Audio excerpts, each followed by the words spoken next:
So I'm super excited about tonight's topic. Mike, I'm going to go ahead and get us started as people are rolling in the room here. Okay. And turn it over to you, so you got plenty of time here. But I love the fact that you can sort through the chaos. And that's why we titled tonight's webinar, Capitalizing on Chaos, Identifying High-Value Investments. And I love that because, that Mike, nothing says it better than that for you. You probably have a better title than that, but I love that. For me, No, that is that's a perfect, especially over what's happened this last week, and so it's a perfect title for tonight's class. Ooh, I can't wait. I'm excited to hear this. Seriously, I'm in the markets. I do a lot in the markets, and you always help me calm down a little bit about some of this. So it's nice to have you in my corner. I love it. So thank you. All right. So everyone, as you know, this is a webinar we do usually a few times a month. It's a free webinar series. And once we're done, we generally will post these at least for 30 days on our YouTube channel. And so I love that. So if you haven't subscribed to our YouTube channel, just go to YouTube, type in Protect Wealth Academy, and subscribe. That way you get all the updates. You'll see some good videos from Mike and Don and some of our other expert attorneys and advisors. I'm biased, but I love it. There's a lot of great content there from a lot of the experts you won't find anywhere else. Yeah. And we always talk about our upcoming 3-day Asset Protection Summit. Our next one's November 13th, 14th, and 15th. Coming up quickly. So that's just a few weeks away. And that is our premier event. If you haven't attended and you want to learn more about really protecting and building your wealth, asset protection's been our core for years. That's using LLCs, corporations, trusts to protect your assets, reduce your taxes. But part of that is Mike Koval. And really building your wealth is absolutely part of protecting your money. So if you're investing it, you want to make sure that money is protected. And then protecting from an asset protection standpoint and protecting from an investing standpoint are two different things. And you'll hear Mike talk about protecting your money. He's not necessarily talking about LLCs. He's talking about not losing money. Rule number one, right? So love that. Love that. So November 13th through 15th, register at protectwealth.com. Love to have you. Also, we always recommend you subscribe or like us on Facebook, if you will. This is another good option for just notifications about webinars and tax tips and different things we have. Always suggest you go there. Love to have you. And I guess disclaimer, we're not giving specific legal, investment, or tax advice. Seek out a competent professional for that. And Mike Koval, our good friend Mike Koval. Mike, I think it's got to be close to 20 years. We've worked with him in some form or another, right? Yeah. Yeah. When we used to look like that picture that you have of me right there. So it's been 20 years, absolutely. Oh gosh, I should put my picture up there. That's crazy. I know it's true, Mike. No, you look good. You're not too far off. That's good. You're aging well. Put it that way. But it's been about 20 years we've been known each other and working together. You bet. And there's a good reason for that, because there's we've been in this industry for a while, and there's a lot of different people that came to know the markets and different things, but a lot of them unfortunately may or may not have real expertise in this area, where Mike and his team actually do. And I say a lot of people have been in the markets have been trained in some form or another by Mike and his team. And that's true. You've trained a lot of people that you may know, advisors or otherwise, in this market. Mike has probably trained them, or some form of your education has. So we go to the source. Mike, you are the source, and I'm super excited to have you on tonight. Great topic, and frankly, great timing. So thank you for being on. Well, thank you. I appreciate it. I'm hopefully that we've got a good class tonight. And I want to kind of make this one here because it's a little bit more informal, a lot of question and answer. And so I do have some topics I'd like to cover tonight. But if you got some questions, go ahead and use the question and answer tab and let me know, and I'll do my best to answer them, because I want to answer the questions, because like tonight's topic here, capitalizing on chaos, identifying high value investments. Well, that could be different for all kinds of people who are reading that. And so I think I know what you probably want to hear, but if I'm not covering it, just go ahead and type it in, and I'll do my best to answer it. I'll say that has nothing to do with what we're covering right now. But I'll try to do my best to answer your questions. So feel free to use the question and answer tab and get through that. And I'll go ahead and jump into that. Yeah, go ahead and share the screen, Mike, and take control there. Okay, got it through here. So what I want to do first is, I know I have up on the screen here, it says income trader ETFs, but really what I want to go back and cover is what's happening in the marketplace and what we can be doing with it, instead of actually just saying, do I buy a stock? Do I wait for the stock market to go down? Do I just put it in cash? Do I wait for it to go back up? How's that going to go ahead and affect my real estate investments? Whatever it might be, what should I be taking a look at? And so right off the bat here, I want to go ahead and cover the first three things that you should look at. And I guess first is disclaimers. Everything we covered tonight is for educational purposes. I'm not your licensed broker or your financial planner or your wealth management individual. Although we do that, that's not what I'm in this tonight. Tonight, I'm just here for educational purposes, and hopefully I can help you become more familiar and comfortable with the overall markets. All right, so three things to watch. CPI, 10-year note, unemployment numbers. So I'm just going to cover these really quickly, and then we're going to go right over to CNBC's website, and I'm going to show you how you're actually going to use these.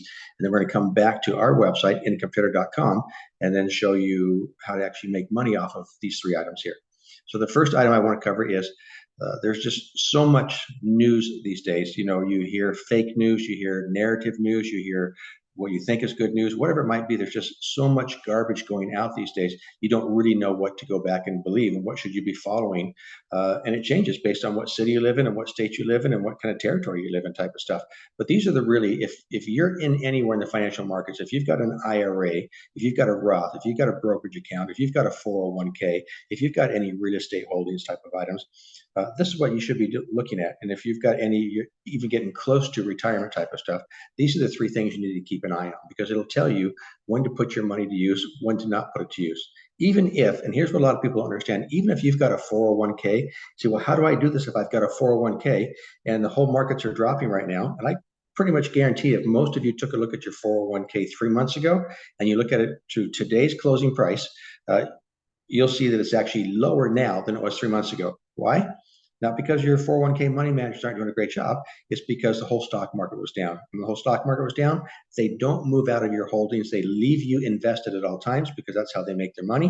And they just say, oh, well, yeah, you took a loss because the stock market dropped. You have to kind of expect that that's going to happen because they're making money off of it. But what most people don't understand is that even if you've got a 401k, you don't actually have to own any stocks or funds, ETF funds or mutual funds in your 401k. You can just call, and every single 401k across the United States is the same thing. You can call your 401k plan administrator. It's on that quarterly statement that you get, and just say, I want to make a move and I want to move into cash. And what that means is they'll sell what's in there, no tax consequences because it's 401k. So tax deferred at a later date for that. But you say, I'm going to move into cash, and they can't say no. And now you're still adding money every week to your 401k to cash. And then they're still matching whatever they're doing, and they're matching to cash. So there's still good items out there, but what you don't have is you don't have stocks or funds that are actually dropping in value while we're heading into this recession that might be coming up, looks like around the first part of the year. So while the whole stock market's dropping, you don't have to be losing any money. You can still be moving into cash. And by the way, why it's in cash, you're going to get some type of a money market interest account on that, maybe 2, maybe even 3% interest on that, and they're still matching whatever you're putting into that 401k. Thrift savings plans for the TSPs. You can do that one as cash also on your TSPs, but you're going to have to work a little bit harder because they'll do their best to dissuade you from doing that in your TSPs. But yes, you can. But they're going to tell you right off the bat you can't. You have to keep pushing and pushing and pushing. Now, if you're on here from Canada, I don't know, based on where your funds might be in Canada, if that's going to be available to you or not. So I don't have that answer. But in the US, the answer is absolutely. So while the whole stock market might be dropping, you don't have to continue to add money and buy more stocks or more mutual funds as they're dropping in value. It just isn't necessary. You say, I want to move to cash, and you still take money out of each paycheck, tax deferred, goes into cash. They still match tax deferred into cash. And then when the whole stock market starts to drop and they say, okay, well, it looks like the recession is starting to bottom out, then you put all that money back to use. Then you say, well, if I originally sold it here and I have all this cash here, now the stock market's dropped down to here, you get to put all that money to use at a much lower investment rate, buying in at a much lower price. And so you can buy more of whatever else you used to have. So you might have, maybe you sold 1,000 shares at this price. Now you can buy 1,200 shares of the same item at this price through here. So you're in a much better position. And so lots of things we can do that people just don't tell you about. And they don't tell you about that on purpose because they're making money off of you. And I'm going to show you how and why that happens. So the first thing I want to cover through here is the CPI, which is called Consumer Price Index, and is what moves the Fed. So really what you're looking for is you're looking for either the term CPI or Fed. Those are two different agencies, but the consumer price index is just a basket of thousands of different items, US items that we can buy here in the United States that we normally use on a monthly basis. What price are they this month compared to last month? And is that increasing? And what price is it this month compared to last month and versus the previous year? Is it going up? Consumer price index. If that number is going up, the Fed gets nervous and says, hey, we're getting into inflation. So that's where you hear the term inflation, which will then cause the Federal Reserve, the Fed, you hear the term Fed, to raise interest rates, which they've been doing. They've raised them now 11 times since last year, and they're probably said that they're going to raise them one more time from the last meeting they had. Said we're probably going to raise them one more time before the end of the year, which then is going to affect what? So if the Fed raises interest rates, that will affect how much you're paying for your credit card, how much you're paying for loans for your cars, how much you're paying for mortgage loans, things like that. It raises the interest rates. But there's a second thing that people don't ever talk about. When the Fed says we're raising interest rates, they do that to hurt the economy. The goal is if we raise interest rates, people will stop spending money. And if we stop spending money, then companies don't have to produce those goods and services. If they don't have to produce as many goods and services, they lay off people from their jobs. If people get laid off, they don't spend money. Hence, they don't spend money, then the CPI, Consumer Price Index, starts to drop, which is what the Fed wants. Now, they want that number to be between 2.5% and 2%, which means that's what the annual growth is. We're actually growing at about 2 to 2.5%. That's growth. That's good to have. It gets too much, the Fed says, we can't do this. We have to go ahead and slow down the economy. So the first thing they do is they start raising interest rates to hurt the economy. But the second thing that nobody talks about, and you hear it called the monetary supply or a tightening of the monetary supply, what they do is the Fed actually goes to the US Treasury Department and says, print up $1 billion and give that $1 billion to us, the Fed. The Fed now loans that $1 billion to the individual banks. Banks now have money to loan, which is what they want because they get to charge an interest rate on it.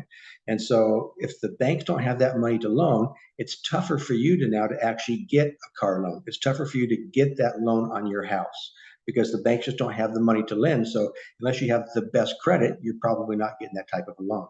So when you see that, this is why the Fed wants the CPI low, because if we grow too fast, think of the CPI, Consumer Price Index, think of you as owning a business. You personally own your own business. What would you like to have? Growth, which is inflation, or non-growth, going backwards, which is recession. Which do you want?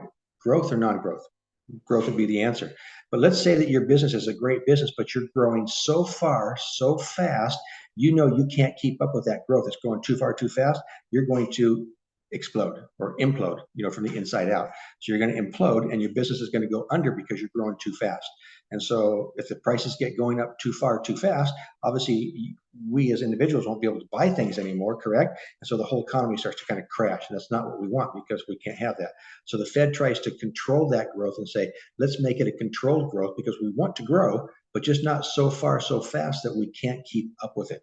That's why the Fed wants the CPI low. And on average, they went between 2 and 2.5. And right now we're at 3.7. It was up to 8, almost 9% just a few months ago. Way, way, way overboard. So that's why the Fed's been raising interest rates. So we want to see what we're after here. We want to actually see that this number, which comes out the second week of every month, it comes out the second week of every month. So we want to see, it's usually on a Wednesday or Friday, one of the 2 days. We want to see that number going backwards. Right now we're at 3.7. We'd like to see the next one, 3.2, 2.9, 2.5. We just want to see it going backwards until it gets under 2.5.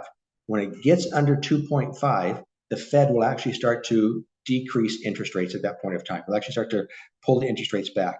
So that's the first thing that you want to go back and see, because until that's happening, you're going to continue to see the Federal Reserve try to hurt the U.S. economy by continuing to raise interest rates, leaving them high for a year or two, and then not giving any money out to the banks to loan any money, which is all going to hurt the economy.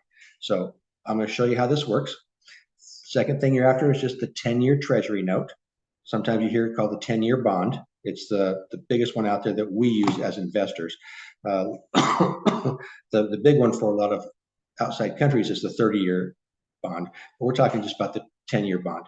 And I'm going to show you, we're going to see this on CNBC or our website, incompare.com. And we'd like that number ultimately to be 2% or lower. And here's the reason for that. Big institutions, hedge funds, pension funds, insurance companies, mutual funds, and banks. Now, when I cover all three, I'm going to show you exactly how they're used. So stick with me as we kind of go through that and ask me questions as I cover those. So big institutions that manage the majority of all U.S. funds that are out there typically invest in stocks. Sometimes they'll buy some type of secured notes or some mortgage-backed securities type of stuff, but they invest in stock market. So most of their money is at the U.S. stock market. We have the biggest stock market in the entire world. So with the U.S. stock market, they're investing in stocks because they know on average the U.S. stock market grows between 7 to 10% a year. Those are pretty much average growth rates for the U.S. stock market. And you can just say, I'm just going to park my money there and come back in 10 years, and you're going to know that you're going to get between 7 and 10% a year. But it's going to be added to each year as we kind of go on to it over and over. Now, when the stock market goes up so far so fast, which is okay, we all want that, obviously. The big institutions aren't actually loaning money to the U.S. government. Our U.S. government is in debt, trillions and trillions and trillions of dollars in debt. We can't pay our bills. In fact, we spend more on just the interest rate of our debt than we do on our entire U.S. military, across all branches of the military. We spend more on just the interest on our debt than the entire U.S. military. And our entire U.S. military is bigger than the majority of all other countries' military combined on what we spend just ourselves. So that's how big our debt is. So the U.S. can't pay the bills. So what do they do to pay the bills? They say, we would like people to loan us money. And so big institutions, pension funds, hedge funds, big, huge money management companies loan the U.S. government money. And that loan is called the bond market. That's why it's so huge. The bond market is huge, bigger than the U.S. stock market, bond market is. So they loan the U.S. government money. So the U.S. government says, okay, we will give you interest. And right now the interest is around 4.6% a year on the 10-year note. That's how much money the government says, if you give us money, we'll give you a 10-year IOU saying we'll pay you 4.6% per year, every year interest on that money. Now, even though they buy this 10-year note, they don't have to keep it for 10 years. They can sell it anytime that they want. Just because they bought it doesn't mean they keep it. But when that note gets anywhere above 2%, it's becoming a little bit unbalanced. Then it goes to 3%, then it goes to 4%, then it goes to 5%. When that 10-year note gets to be so much, what happens is these big institutions will sell their stocks. They'll just sell them, sell the stocks, boom, they're done.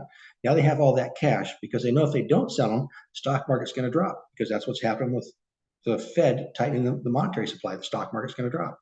So the institutions sell the stocks, which then also causes the stocks to drop. But now they have all this cash. They buy the 10-year note because they're guaranteed right now 4.6% per year interest every year, which is better than a loss.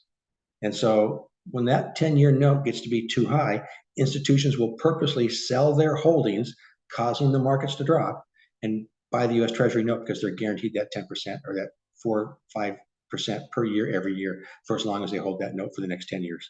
So we don't want that number to be too high. If we want the stock market to go up, we need to see the 10-year note actually decreasing. So we need to see it moving lower and ultimately under 2%. Right now it's 4.6. So you can just click on it and you pull up a chart of it, and you just want to see the chart that's actually dropping and not going up. And currently that chart is going up. The higher it goes up, the more institutions will sell their stocks, causing the markets to drop, including your retirement accounts to drop, which means you won't be able to retire with the money you thought you're going to retire because of 10-year note. So we want to see that ultimately 2% or under. I'm going to show you exactly what we're going to see here in just a minute. The last thing I want to see here, unemployment numbers. We need to see that people aren't getting jobs. I know it sounds bad, but if people have jobs, what will they do? Spend money. If they spend money, what does that then cause the CPI up here to do? Because if people are buying goods and services, prices go up, correct? Supply and demand. The more we buy, prices go up. So we need to see that the unemployment numbers are going backwards. We need to see that people are getting laid off, or we're not hiring as many people right now. And that would be good for our economy, because right now we're growing too fast. Too many people are working. I know it sounds weird, but that's just what's happening. So the unemployment numbers that come out the first Friday of every month, and you'll just find them right on, just go to the first Friday of every month, just go to cnbc.com, and you'll be able to see all of this information, all three of these at cnbc.com. So unemployment numbers need to be increasing. In other words, people are actually getting laid off. So the unemployment amount of people have to be increasing. More people have to have no job this month versus the previous month, and next month versus this month, kind of thing. If people are getting jobs, bad news. So anytime that you hear that unemployment number comes out first Friday of every month and it says, oh, unemployment numbers are decreasing, so we have more people working, understand the stock market's going to drop, because those people are going to have jobs, they're going to spend money, which is going to cause inflation to go up, which is going to cause the Fed to raise interest rates even more, which will then cause the institutions to sell stocks, and the 10-year Treasury note is going to increase in value. So all three of these are kind of tied together. These are the three items you watch. Everything else you hear, for the most part, is garbage. Doesn't have anything to do with our overall economy long term. You might hear something come out, it's going to move a stock 1 day or 2 days type of thing, but everything else you hear for the most part is garbage to our economy. These are the three main things that you need to take a look at right through here. So let's take these, and you might want to write them down if you haven't done so far. CPI, 10-year Treasury note, unemployment numbers. So now let's go from here, switch screens, and let's go to CNBC.com and share. And right now we're on CNBC.com as of right now, this current. And you see right across the top of here, it says pre-market. Markets are closed here in the US right now. But if we go over here where it says bonds, right here, over in the middle where it says bonds, I'm gonna click on it right here, and you'll see from here the US 10-year bond, 4.64%. Now we said we need this to be 2% or less, or at least going backwards, to give our economy a little bit of a break, at least going backwards. So all I did is I went back, we're on the bond section, click right here where it says US 10-year bond, just click on it, and up comes a chart. Now from the chart that comes up, I'm simply going to go down when the chart finishes loading, and I'm going to choose right here, it says a 1-year chart. Right here's a 1-year chart. And let's look at the chart. What's it been doing here for the last year? Which way is it going?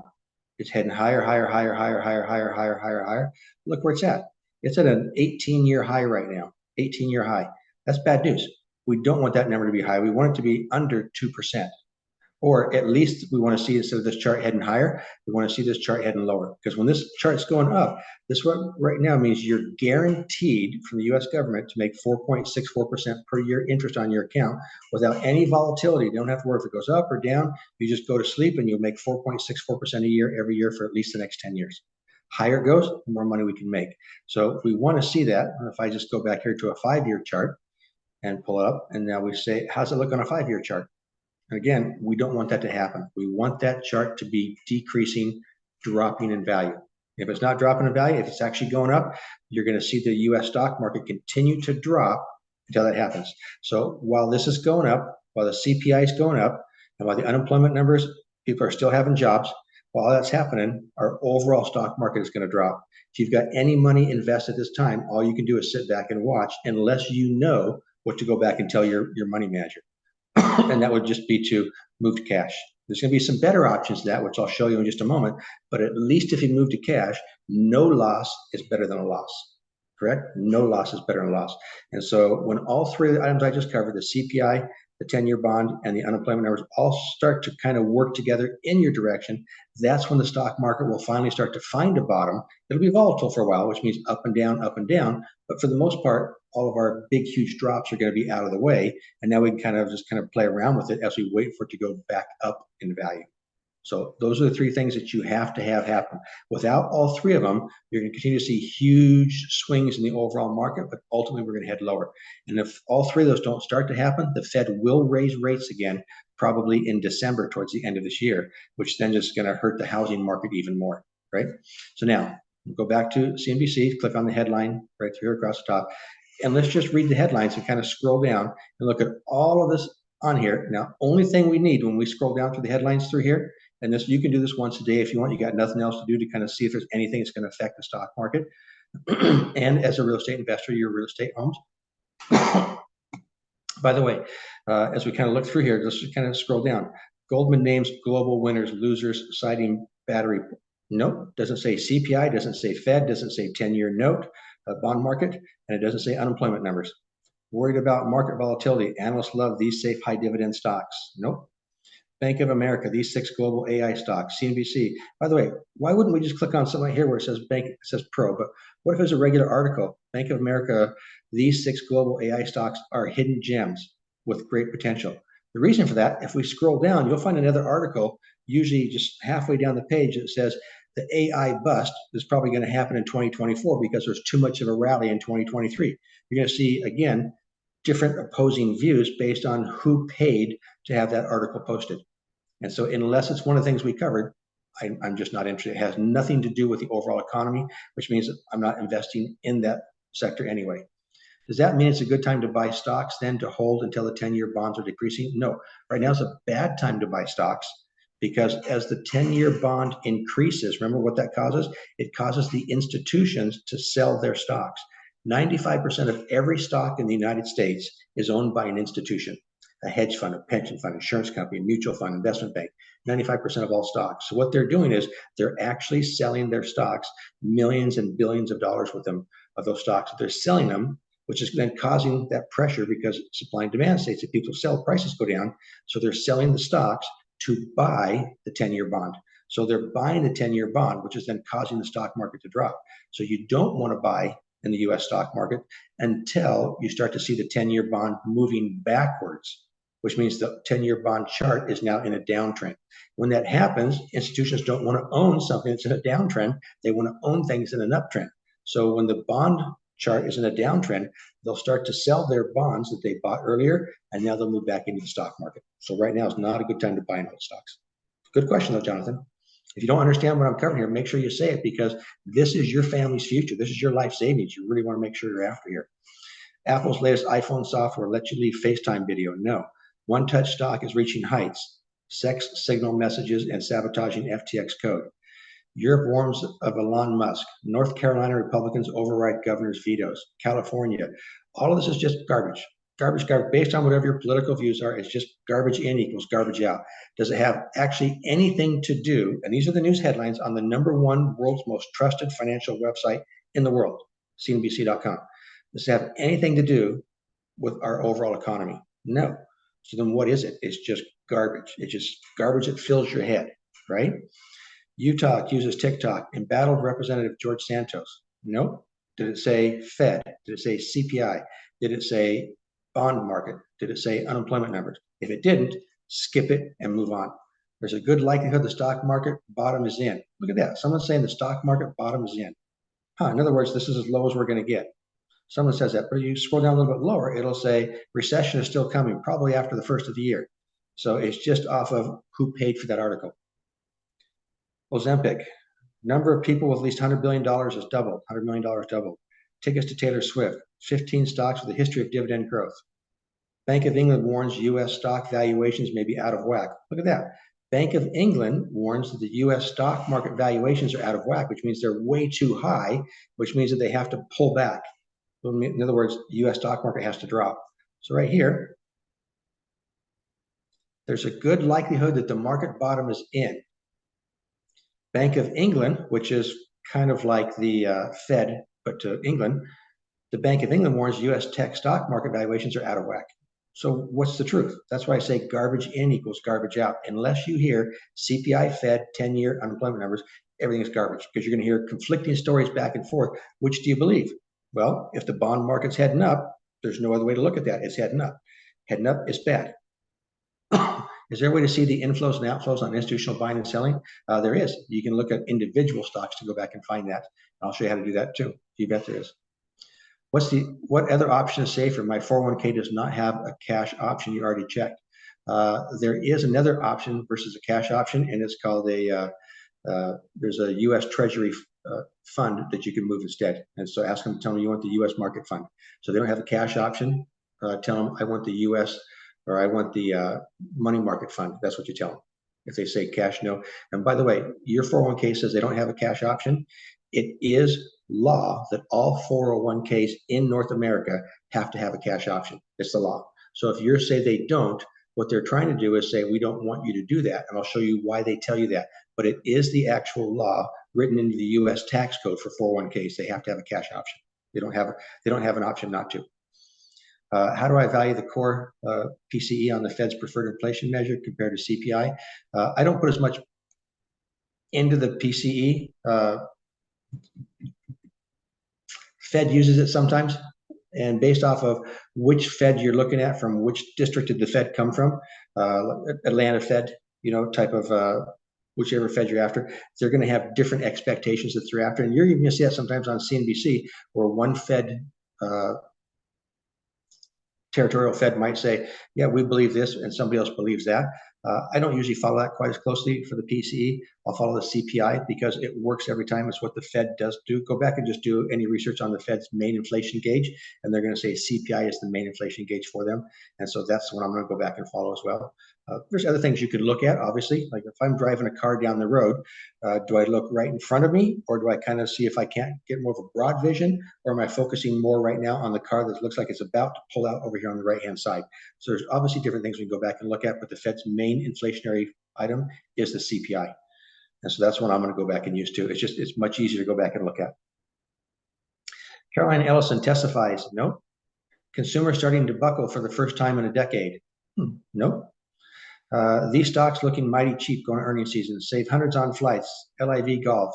#1 consumer website for finance in America. Bank of England. Paul Tudor Jones says a recession is likely and the stock market probably will decline about 12%. So this is a pro article. Says a recession is likely and the stock market's going to decline about another 12%. And up here was a pro article that said good likelihood that the market bottom is in. You see how I'm saying garbage in equals garbage out? You've got so much garbage out there. There's so many narratives out there. What do they want you to go back and believe? You can't argue with CPI. You can't argue with what the institutions do with the 10-year bond. You can't argue with people that have a job or don't have a job. If you have a job, we're going to spend money in America. That's just what we do, right? You don't have a job, you're just not going to spend as much money. So you can't argue with those items out through here. So there's just garbage in equals garbage out. Too much stuff that's out through here. Consumers buckling. Biden confirms Americans are being held. How often should you wash your jeans? How often should you wash your jeans? #1 financial website in America. That's the headline story. Europe warns Elon Musk about misinformation. Goldman names global winners and losers from sliding battery prices. Bank of America, 6 AI stocks. You see what we're doing here? We're almost halfway down through the page here. It's not a single thing about our economy.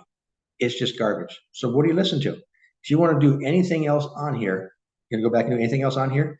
If you want to read it, that's great, but don't read it and try to invest off of it. By the time that you actually get whatever these are, here's 6 really good AI stocks. Do you think that those 6 AI stocks haven't been already picked over and everybody else is already familiar with those? By the time you get that, those stocks have already made their major move, right? So world's largest offshore wind farm. Aramco announces pilot. Birkenstock expects IPO price. Taylor Swift tickets, right? GM reaches deal with Canadian auto workers. PepsiCo beats Wall Street. Nike Supreme among teens. Nothing here about our economy. So my whole point is just this. There's all kinds of things when you listen to the news, and you can have your TV on all day long if you want to listen to CNBC or Bloomberg, which are the 2 really big ones out here in the US for us. You can listen to all those that you want to, but until you hear CPI, Fed, bond market, unemployment numbers, you don't have to pay attention. They have nothing to do with the overall stock market. They might have something to do with the stock market for 1 or 2 days, but they don't have long-term where we're going in the overall stock market. They just don't cover that. So my point is, pay attention to what's necessary. Everything else is garbage. Now, if you pay attention to what's necessary and you want to know, okay, well, what I'm seeing so far, I'm seeing that the unemployment numbers aren't coming down. They're actually increasing. So the last number we had for September, more people got a job in September than what was even expected to have a job in September. So not only was it good, it was better than good, which is why the stock market started to sell off since that number came out. Bond market still heading higher. You saw the charts out through there. Fed, on their last meeting, said we're likely to keep interest rates high for at least another year and probably raise them 1 more time before the end of the year. Why would they say something like that? All those are things that are going to hurt the overall marketplace. So if you're trying to say, oh, we've had a pullback in the market, I should start buying, and I should jump in, and I should just load everything up, you're only going to see it probably move lower before the end of the year. And so why? Because of those 4 things that we just went back and checked. Now, if you understand those 4 items, you'll know how to invest long-term. It doesn't have anything to do with, well, should I buy this week or should I sell next week? Should I do a short-term trade? What I'm after here is, do you want to have your money invested between now and the end of the year? Or do you want to say, I'm just going to pull out right now and I'm going to move into something that's very safe that I don't have to worry about any kind of volatility? Which one's going to be better off for you to go back and do? And that's really what we're trying to get through here is if you're going to have long-term money and you've got some type of retirement account, or you're just doing long-term investing, everything telling you right now, you probably don't want to have most of your money invested at this point of time. So a money market account or a money market fund. So if your 401k manager is lying to you and said you don't have a cash option, which they do, then you tell them, I want the money market fund. And it's the US tax code. It's not the 401k plan administrator, it's the US tax code. All right, so now that we have those, how do we actually use that now as investors today? And so we're going to cover that next. How do we actually go back and use that? Any questions on this so far?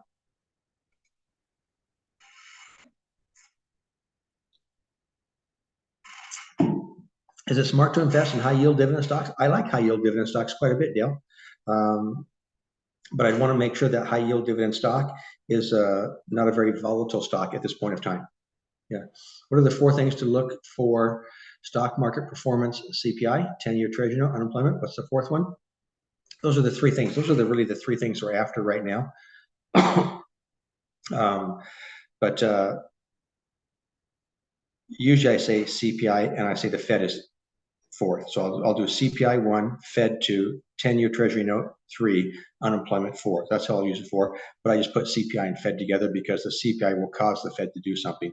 So I put those 2 together. So if I say 4, it's CPI 1, Fed 2, 10-year note, unemployment 4. But CPI and Fed I just put together as 1. All right. So typically, and here's where kind of the problem comes from and why so many people are uneducated on finances and how the stock market works.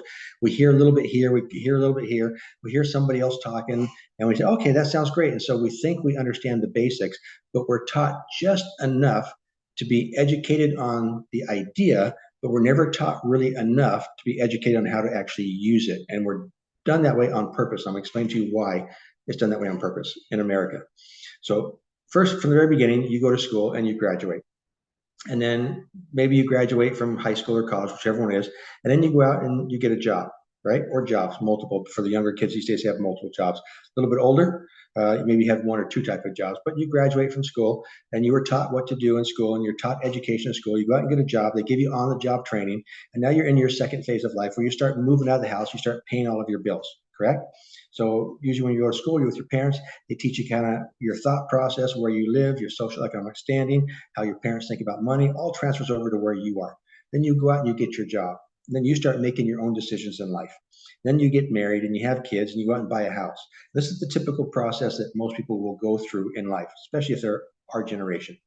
Lastly, they'll say, oh, by the way, now that you've got all of that and you're already in your 30s or so, we forgot to tell you at some point you're actually going to want to start investing for your future because we no longer have a pension plan at this company anymore. So you'll probably want to invest in a 401k or something, but you're going to learn to invest. You say, okay, great. How do I do that? And they'll say, well, we don't actually teach you how to invest. We just say we have a 401k. So they did what they did with me. They put a piece of paper in front of me and they said, here's your 4 options. They didn't give me the 5th, which was cash. They said, here's your 4 options. Now, they don't want to give you the cash options on purpose, and I'll tell you why. So they said, you can have ABC funds. You can have fund A, or you can have fund B, or you can have fund C, or you can, number 4, you can have Safeway stock. Those are the 4 things you can pick. And you tell us which one of those 4 things you want. And that's what we'll take money out of each one of your paychecks pre-tax. And we'll buy that item in your 401k and we'll match up to a certain percent.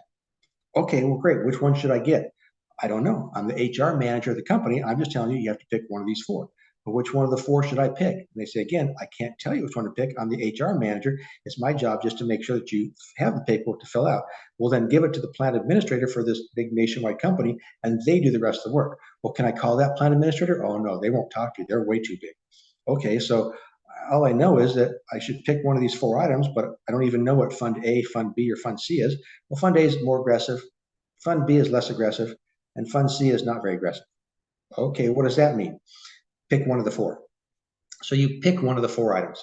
And then from that point on, for every single paycheck for the rest of your life, your plan administrator is taking money out of each one of your paychecks and putting it into Fund A, Fund B, Fund C, or the company shares of that stock for the rest of your life. And they're matched up to a certain percent. And that is better than doing nothing at all. You don't really know what's happening. But the point is, they don't want you to know what's happening, because if you don't know what's happening, everybody in the world makes money off of you. The way Wall Street works and our rest of our economy and our government works is if you don't know what you're doing, and we make money off of you. Think about this. So lastly, you invest for the future. So what will most people do? And I'll tell you why it has to happen this way. So you'll open up a brokerage account, maybe an IRA, a 401k, or a Roth, or a regular brokerage account. You have a broker or plan administrator tell you what you're going to be buying.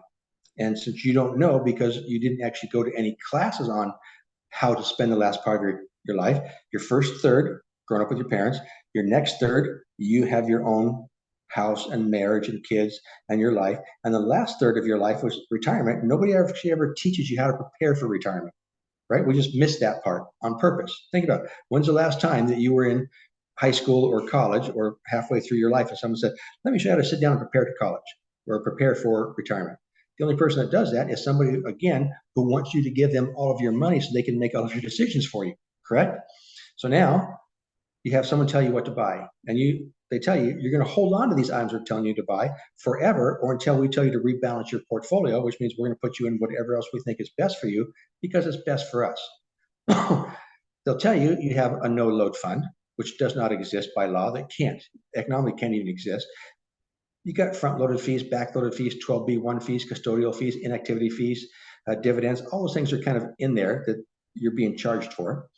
And now you use your job to pay your bills. So you've got your job. You say, I don't really know what's happening for my retirement because somebody else is doing it for me. And they must really know who I am because they're going to do the best job of their life. And I'm saying this as we are also wealth money managers. That's what we do for a living as well.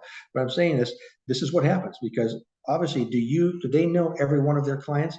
You've got your money at some great big huge Fidelity 401k plan, and they might have 29 million people that they're managing for. Do they know every one of those people by heart and what their goals are and no, they're doing what they think is generally correct, but also makes them the most amount of money. Now you use your job to pay your bills to live through life because you don't know what you're doing in the financial market. So you continue to give your money to somebody else for 40 years and they continue to do whatever they think is best. Does this sound familiar so far? Now, over the next 40 years, you continue to add cash every 2 weeks out of your paycheck for 40 straight years. Your mutual funds hopefully are going to grow. You'll continue to pay fees on all those mutual funds and also to your company and your broker. And your fund manager and broker both continue to make money on your money. So here's how they make money. So you get your job. Start with over here on the far right. You get your job.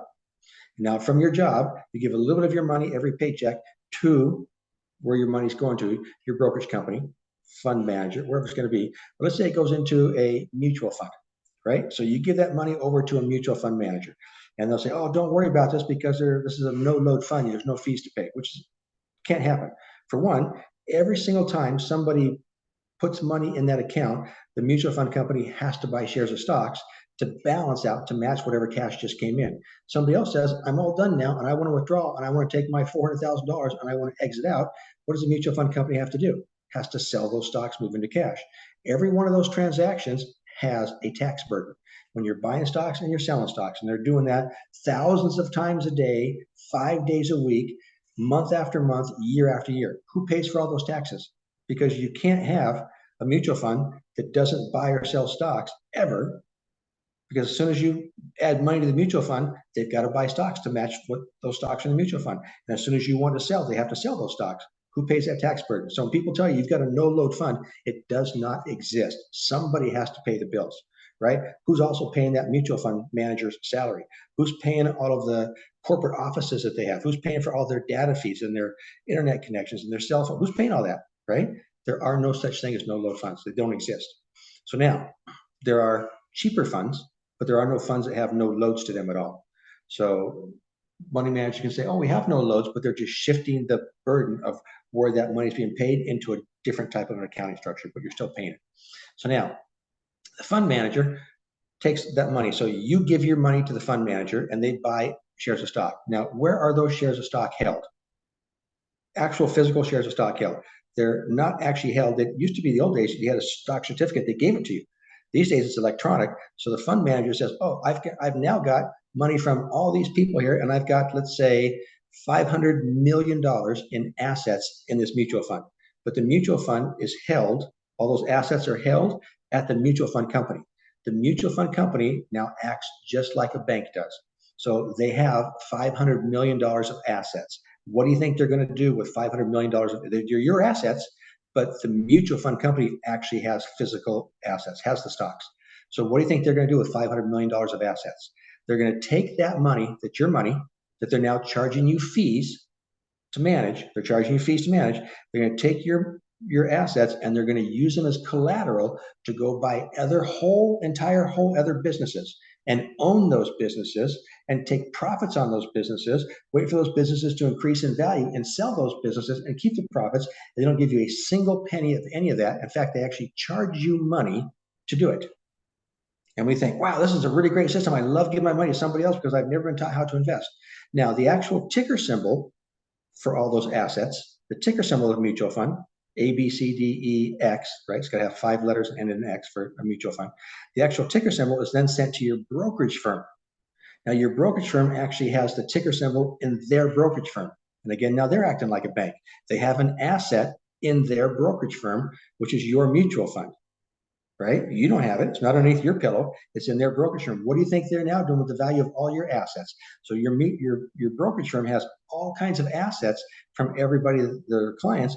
They now use your assets and they loan them out to other people, margin, and now they make money off of your assets and then they charge you to do that. Wow, pretty cool. Now, you still have your job and you're working for a living because that's what you've been taught to do. You're working for a living, paying everybody money, and you're making sure that everybody else in the world is getting rich off of you.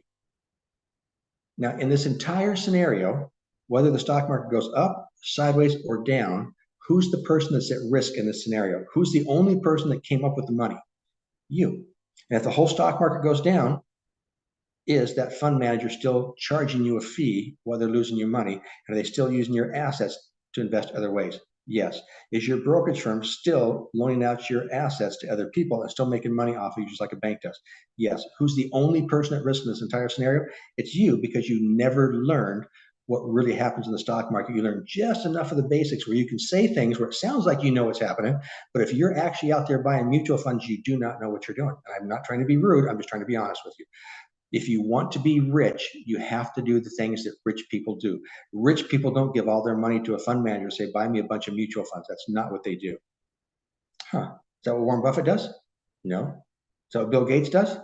No. Whether you like these people or not, it's irrelevant. If you want to be rich, you have to do the things that rich people do. If you want to be average, you do the things that average people do. Wow. So now you understand why you're taught what you're taught. You're taught just enough to say, oh, here's what you have to do. You have to give us your money for 40 years, but you can't do this by yourself. So you go out and get a job and you make money on a job, and that's how you'll pay your bills. We'll live off your money because you can't actually do it. You just can't do it. We can do it. So we'll live off your money, but you can't do it. So you go out and get yourself a job. And we've been taught that for generations and we believe it. And that's why we do the things that we do. And that's why it's hard to actually get ahead, because you're doing the things that average people do. And the only person at risk here is you. Wall Street needs you to be uneducated and ignorant to the ways that the stock market works. And as long as you are, you will continue to do what you've been doing, making them rich. Wow. Very, very interesting.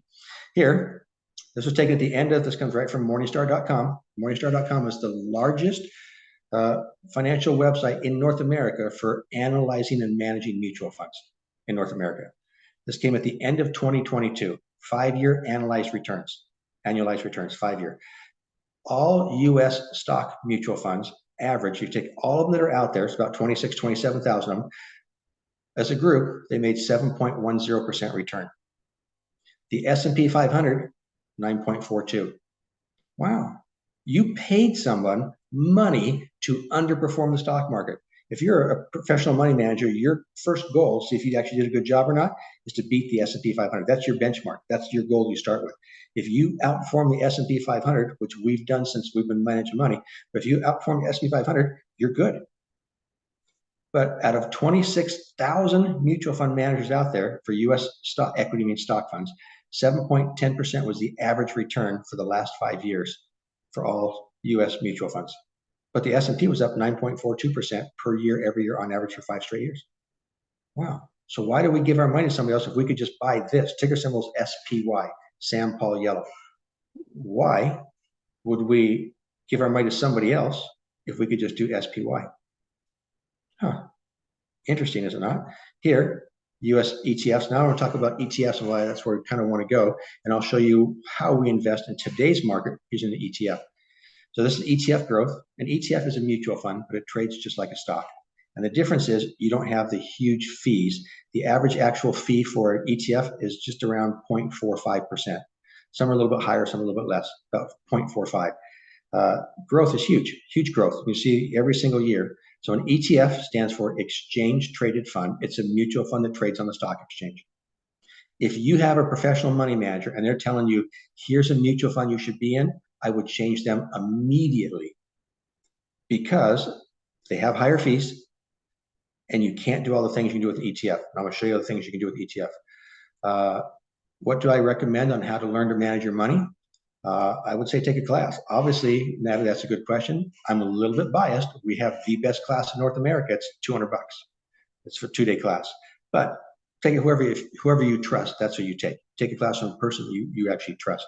And like Kendall said at the very beginning of this, which I thought was fantastic, we both know, we've been doing this, Kendall, I've been working with Kendall's company and Don for a little over 20 years now, and they're a fantastic company. I love them both because they're honest. They're not out there trying to cheat anybody, and there's not a lot of people in the business that are out there. And especially in the stock market, there's so many gurus. Oh, I just got to YouTube and found 18,000 gurus that'll teach me what to do because they've been trading now for 2 days, right? They just haven't been in the market. They don't really know what they're doing. They just learned enough words to say where they sound like they understand what they're after, but they don't really actually do it for a living. We're the actually only company that I know of. When we teach a class, we do live trades in front of our students using our own personal money to place the trade in front of our students.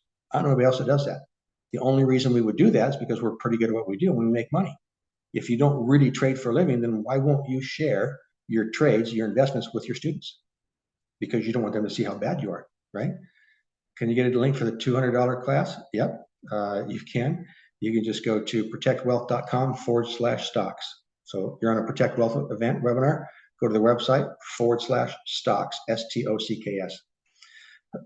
So anyway, let me kind of finish up here because I don't have a whole bunch and I need to get to how we actually use this.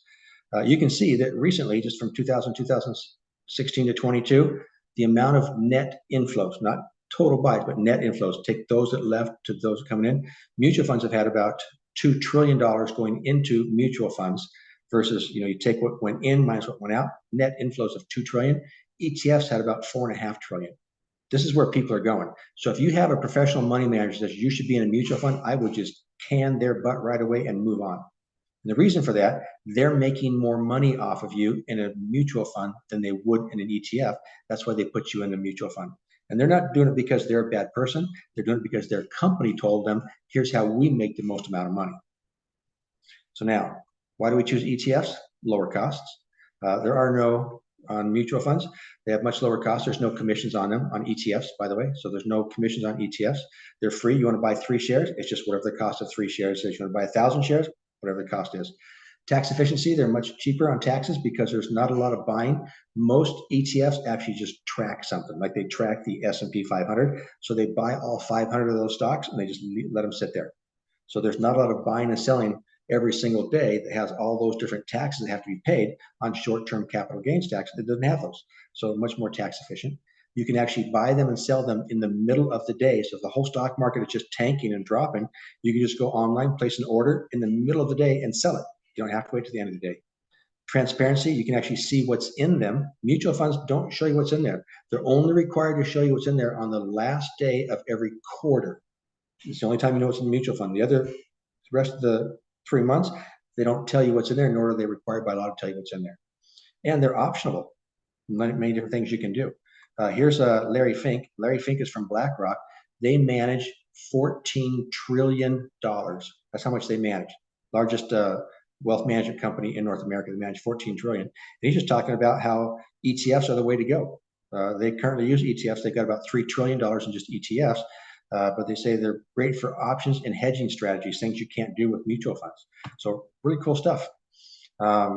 Structured like mutual funds, managed and regulated like mutual funds, similar to investment groups, but they're listed on the stock exchange. So you buy them in the middle of the day on New York or the NASDAQ exchange.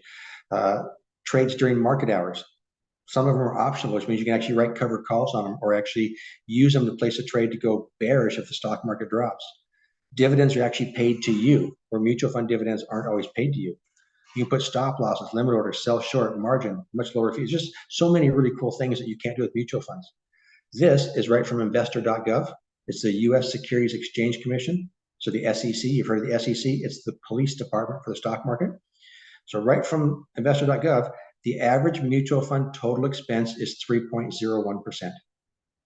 Wow, 3.01%.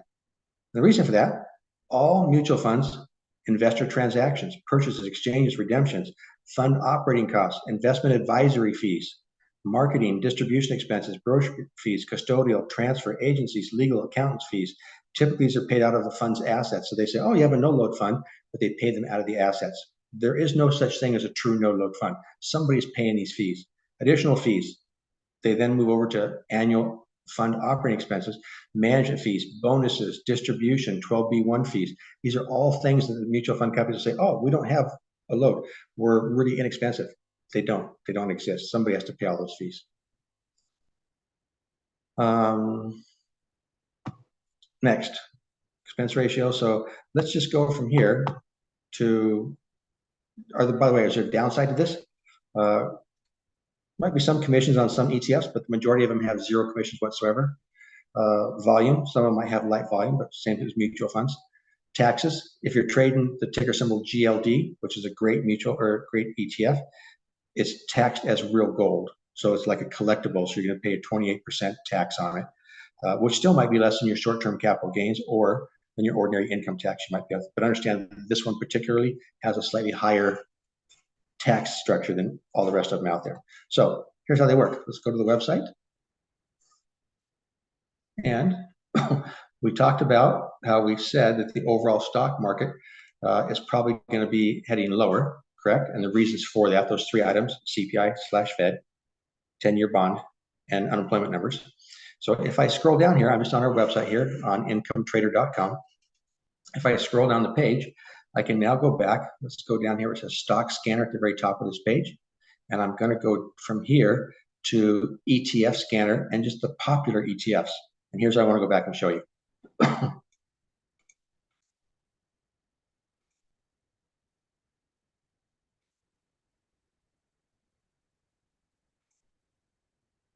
Okay, scanner, popular ETFs.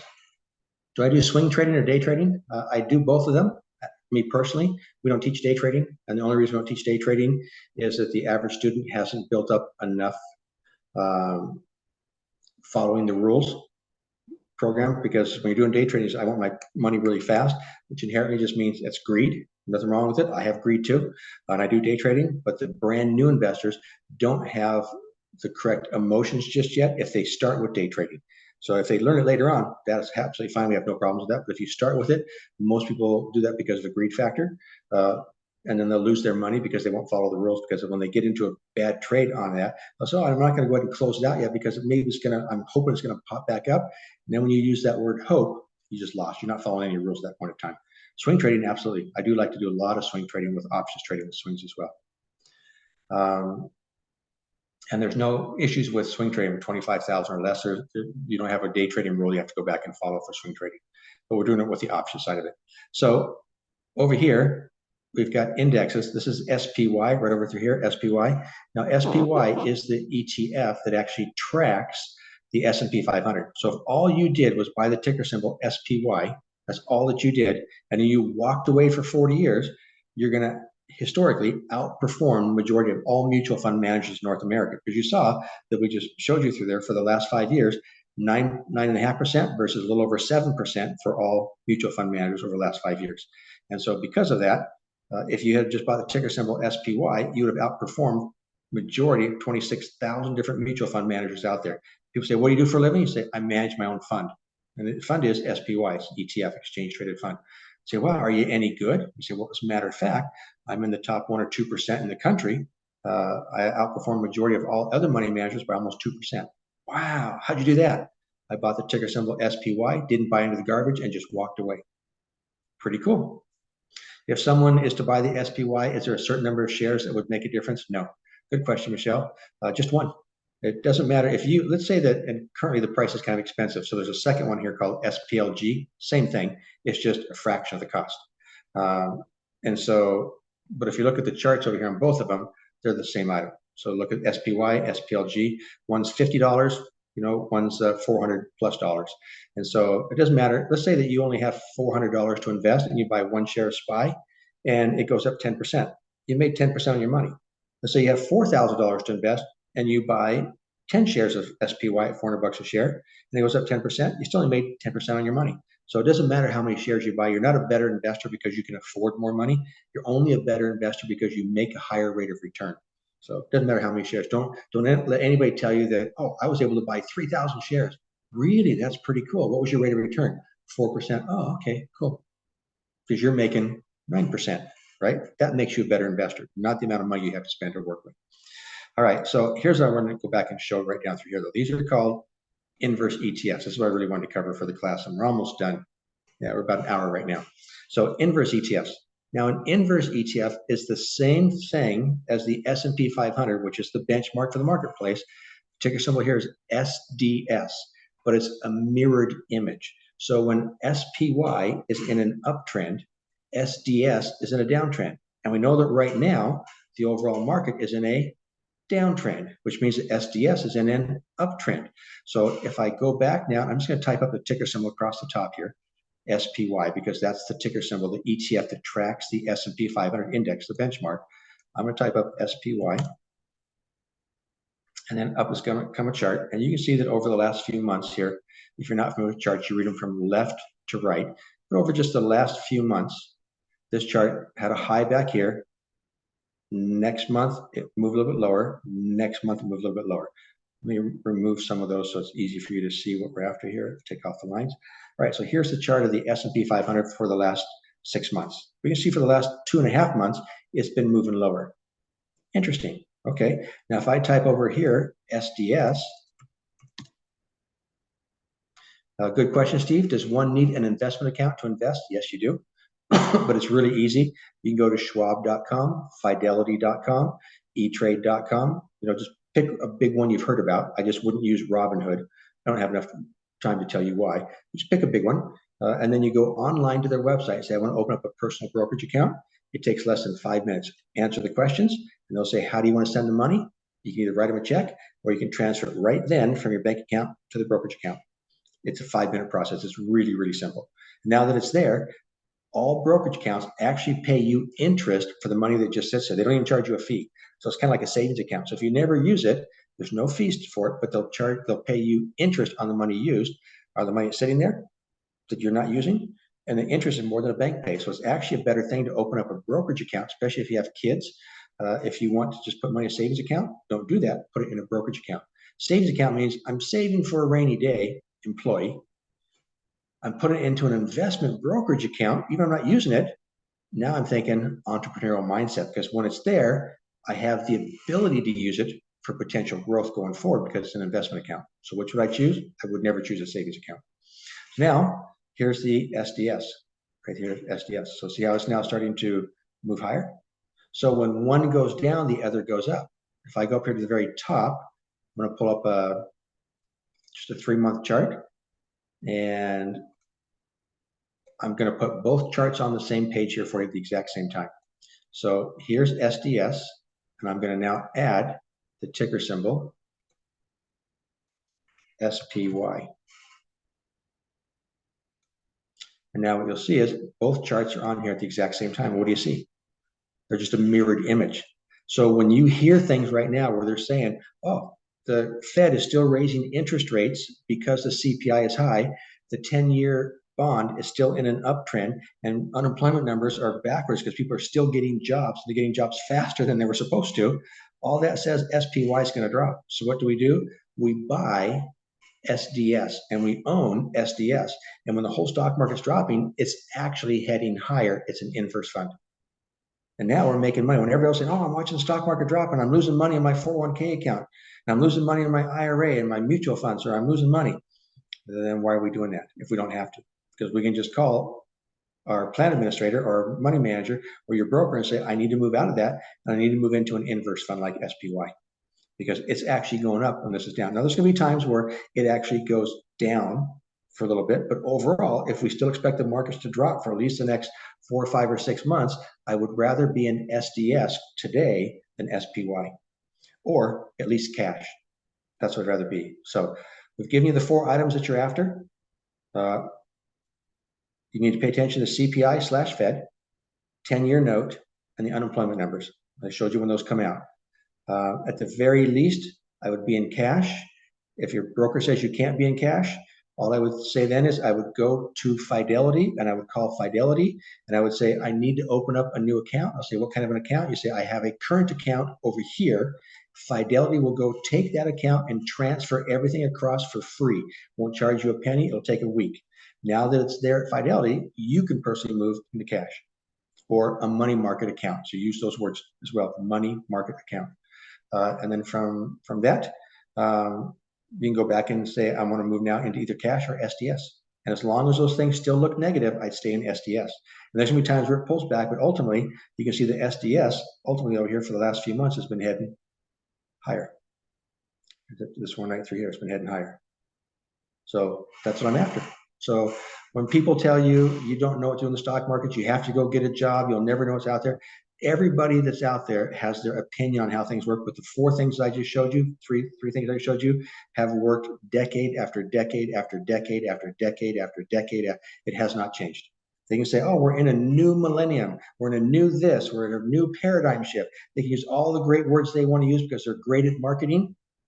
But if 26,000 mutual funds as a group over the last 5 years have failed to outperform the ticker symbol SPY, why would I give my money to them, and why would I pay them to underperform? You can't argue hard facts, right? In fact, if you go to Morningstar.com and you go back all the way to the late 50s when mutual funds first came out, there has never been a single year ever in history where U.S. mutual funds has ever, as a group, have ever one time outperformed the S&P 500 index, not one time since the late 50s. So why are we then continuing to do the same thing and give our money to mutual fund managers? I just don't get it. No, I don't. So learn a little bit what we're after through here, make a little money, learn kind of, how the markets work. But making money in today's stock market isn't that difficult. It's just different is all that it is. We've got our next class. If you're interested in our next class, hopefully you are. If you've liked what I said here, I try to be honest about this. I'm not trying to give you a bunch of, this. I just, here's what it is. Here's what's actually happening type of stuff. Our next class is Saturday and Sunday. They're always on the weekend, November 25th and 26th. They're 11 a.m. to 6 p.m. The class is going to come down to it. To class. Normally we teach a live 2-day in-person class, but nowadays it's all online, which then just reduces our cost. So we've got a 2-day online course, which is a cash flow course, how to actually take those ETFs you buy and make money on a monthly basis with them. Access to our website, which is $25 a month, and then the 2-day actual online course. We've now moved it to online, so the entire option now comes out to $197. So I would say if you want to learn more about the stock market and you want to learn from a reputable company, that would be us. We are the only company I know that actually will place trades in front of all of our students and then actually show you how those trades work out using our own personal money in a live, not a paper trade account, but a actual live account. I don't know any other company does that. Every single class that CNBC television has ever created and taught worldwide on stock market investing came from our company. Every single class that Business Week magazine has ever taught and created worldwide has come from our company. We're just really good at what we do. $197, less than $200. We've got a 2-day class coming up. When I say limited spots, it's not because we can't put more people on a webinar. It's simply because I actually assign you a coach for those 2 days to get all of your questions answered during those 2 days, because there's some things that you're going to want to ask us that you don't want everybody else to know. You might say, hey, I have this at this type of account and I'm doing this over here. You might not want everybody else to know on the question and answer chat box. So I assign you a personal coach. That's why we have limited spots available, because I only have so many coaches to work with you.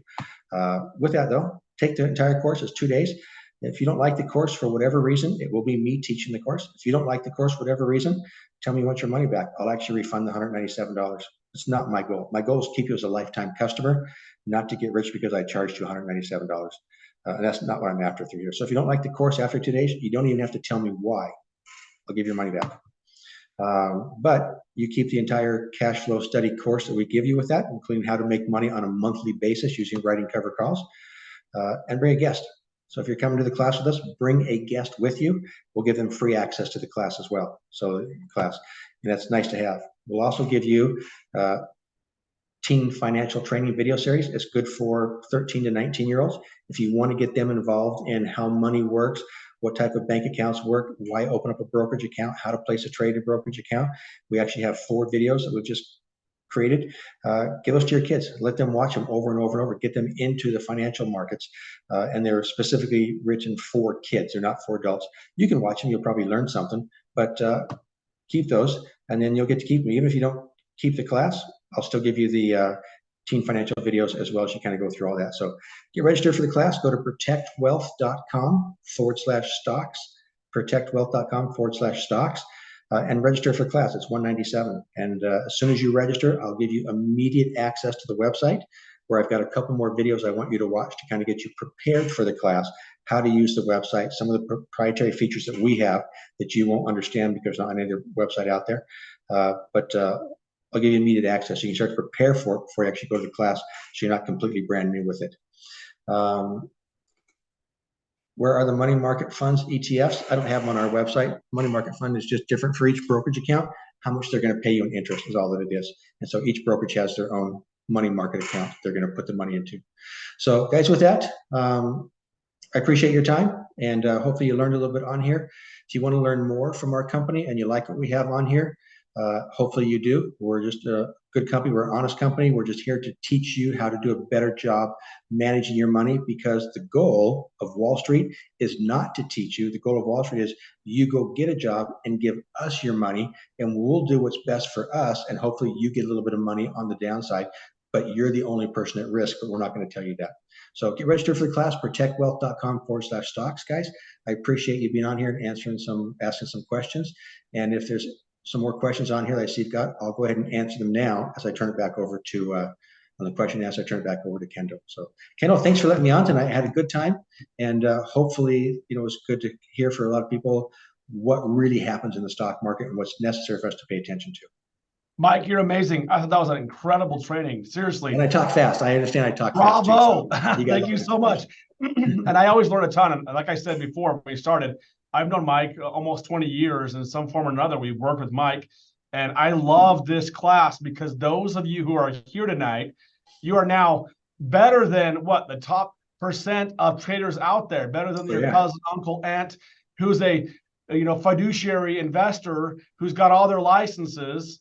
You're beating them in most cases, right, Mike? We actually have a lot of licensed money managed fiduciary investors, like a 65, come to our classes, a 63, 65, 67, come to our classes and actually learn how to invest, because they're not taught this. People think that's weird, but you're not actually taught how to invest, even if you're fiduciary. You're just not. Yeah, you're not taught that at all anywhere. And so we do. I find that all the time, Mike. Well, they're a financial advisor, they're a fiduciary. That doesn't mean they know how to invest. They know the law possibly, but they don't know how to invest. The best example of that is thinking, oh, okay, so you're a licensed real estate agent and you've taken all the tests and passed everything, so you must know how to make money in real estate. No, it's not their job. That's not their job. They know their job, which is how to go out and process the paperwork to get the loans or to get the listings and how to list everything. And they're taught that, but how to actually make money as a real estate investor, two different things. Oh, so cool, Mike. Seriously, everyone, I'm so grateful you're here tonight, because now you can go out and if you actually apply what you learned tonight, you're going to be so much better off. Mike, that is so awesome. Thank you so much. I feel very blessed to be on tonight. Thank you. Thank you. Do you want to go ahead and take some time to answer some of these questions? Yeah, I'll go through some of these questions right now. First one I hear from Federico was on here for a while. How is the site used for futures? We don't cover futures on our website here because you have to have real-time streaming if you're going to be trading futures. I actually do like futures quite a bit, however, and I use them a lot when I day trade or when I'm using them to hedge my portfolio for certain parts of the market, but we don't have futures on our website. You'll get those free when you're using your individual brokerage account, because you do need to have real-time streaming futures in order for them to effectively work for you. And in order for us to give you real-time free streaming futures, we have to charge you about $75 extra per month for the data feed for that from the CME. Will the webinar cover other high value investments, ETFs? Oh yeah, ETFs on the 2-day class, ETFs is probably less than 1/10 of the class for ETFs. So if you're going to the 2-day class here, which hopefully you are in November, the ETF section is only about 1/10 of the class. The rest of it is reading charts, how to analyze a stock, fundamental data, buying a really good quality stock or ETF to use to write a cover call on. There's a lot, and how to collect dividends, a whole bunch of other information on that. So ETF's only about 1/10 of that. Qs are up 500%. How's that compared to the SPY? So the ticker symbol on this one here would be on the Qs, which just like you said, it was just QQQ. Currently, they're doing better than the SPY is at the moment. So the ticker symbol Q versus SPY, but it just depends on the market. And typically, the stocks on the Q are going to be a little bit more overvalued, but they're doing better as of the last 2 months than the SPY. And by the way, all 100 stocks that are in the Q, in the QQQs, are in the S&P 500. So the entire Qs are in the S&P 500. So it's a little bit, Qs are a little bit more broad-based. So if you're after, more higher rate of return, Qs might be better for you. If you're trying to do a little bit more all-encompassing, so you're not have to worry about major volatility, you might choose the SPY. Thank you, Bill. When is our next class after holidays? We'll have another one sometime in December. I just don't have the date yet. It's just too far away. But we typically do one class every month. I just don't have the December class. What a lot of people do is they'll go ahead and register now for the November class. They'll get the Teen Series videos. They'll get the cover call videos, get the website videos. They'll get access to the website, and they'll just play around with those and just prepare for the next class. So when the next class does come up, they still have access to look at charts. They still have access for all of the data. They still have access to all of our commentaries and articles that we're writing, so that when the class comes up in December, they're just a little more prepared for it. So if you can't make November, go ahead and register today, get access to everything. And then when we send you your welcome email, send back, I need to be put on the list for the December class, and we'll tell you when that one's actually coming up. Is it best to buy ETFs instead of mutual funds? Hands down, Natalie, I would never, ever buy a mutual fund in my entire life. I just wouldn't. There's nothing on a mutual fund that is better than an ETF that I can ever think about. They just don't exist. You can't buy them in the middle of the day. If the whole market's tanking, there's nothing you can do. I can't write covered calls on them. Most of them don't pay a dividend that goes to me. They're higher fees. Mutual funds are only better for your money management company and your broker. That's what they're better for. Every single mutual fund that's in North America today, there's an ETF that's really, really similar to that mutual fund with the exact same stocks in it, but without all the fees. So why would I ever do something like that? Yeah. And if my broker tells me we're going to put you in mutual funds and I say I prefer ETFs and they say no, I would definitely switch. It doesn't cost you a penny to switch. You go to another company and you tell them what this broker just said, and that company will do everything for you and transfer your whole account for free to them. And they'll do that because they want your money now, because they're going to use it just like everybody else. A day. So I use Income Trader website and it's great. Glad to see the Teen Series. Thank you very much. My son is interested in learning. Excellent. Thank you very much. Thank you, Mike. It's great seeing you again. I appreciate the refresher. Thank you, Christine.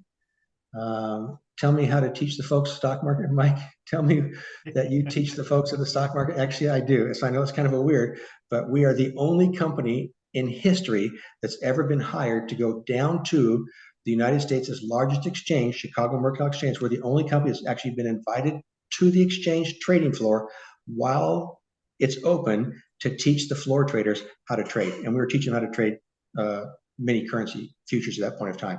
We're the only company that's ever done something like that. So when I say we're pretty good at what we do, we're pretty good at what we do. There's never been any other company in history, any other stock market class you can take, that person's never been on the largest exchange in the continental United States, teaching the floor traders how to trade, just us. Thank you. Janine, you've been with Income Trader for several years. I learned something every time I listen to you. Thank you very much. We do cover dividend investing in the course, yes. In fact, we have what I believe to be the actual best dividend website on the entire stock market exchange, because of all the really cool features we have on our dividend search. And we actually teach you that in the class. Just able to join, will they be recording for this? I believe Kendall will send it out. Yep, we'll get it out within 24 hours. It'll be out tomorrow. Sounds like you can gain access to the class information even if you don't attend the class. Yes, that is correct. Okay, but it's better if you can attend the class. Even if you can only go one of the days, it's still better because you're going to learn things. Just because there's so much that when we cover the class, just like today, how many little tidbits did you pick up or hear that you've never heard before that just might not be in a video that's on the website or the commentary that's on the website type of stuff. But yeah, you can actually get quite a bit, you bet. Do you trade crypto ETFs, or is that something different, Vaughn? I actually like crypto quite a bit. I do not invest in crypto, only for the simple reason that as of today, as of this point in time, there's nothing behind crypto. When you buy a crypto, you bought air. You bought the intention that somebody says it's worth something because they said it's worth something. If I buy gold, I actually physically have gold. If I buy a stock, I got the company that's actually stock. I got the buildings, I got the profits. When I buy crypto, you're just buying an algorithm that says it's worth this because somebody else said it's worth that. So I do not invest in crypto. I absolutely love the idea of crypto. I do not invest in it at this point of time. It's too much of a gamble, and I'm not here to gamble. I'm here to actually make money by not gambling. Yes, no get rich quick scheme. And I'm not saying you can't make money in crypto, but it's just not the right investment for me. I love it. And everybody, if you want to click on that link there in the chat screen, that'll take you right there. You can sign up. I hope you've been able to see easily why we bring on Mike and his team, because they really do know what they're doing. They give away so much free information that you'll just be better off financially if you just simply listen to Mike and his webinars. Not to mention the information for $200. We can't make it easier than that. It's just a no. I know. I hate to use the word no-brainer, but it really is. It just makes sense. If you want to learn how to do it, we'd love to have you. It's a still of a deal. You're actually learning from Mike. So, Mike, we appreciate it very much. Thank you. Thank you, Kendall. I had a great time tonight. And I apologize, guys, I talk fast. I get excited about the stock market, especially teaching it. And so hopefully you got maybe 2 hours of the class tonight. But I appreciate you guys being on with me this long and picking up some tidbits, things that you'll be able to use now for the rest of your life going forward. Everybody, thank you so much for being here. Mike, really appreciate it. Look forward to your class. Really, really appreciate your time tonight. Thank you. Thanks, Kendall. Thanks, everybody else, for being here. Bye-bye. Thanks, everyone. Have a great night.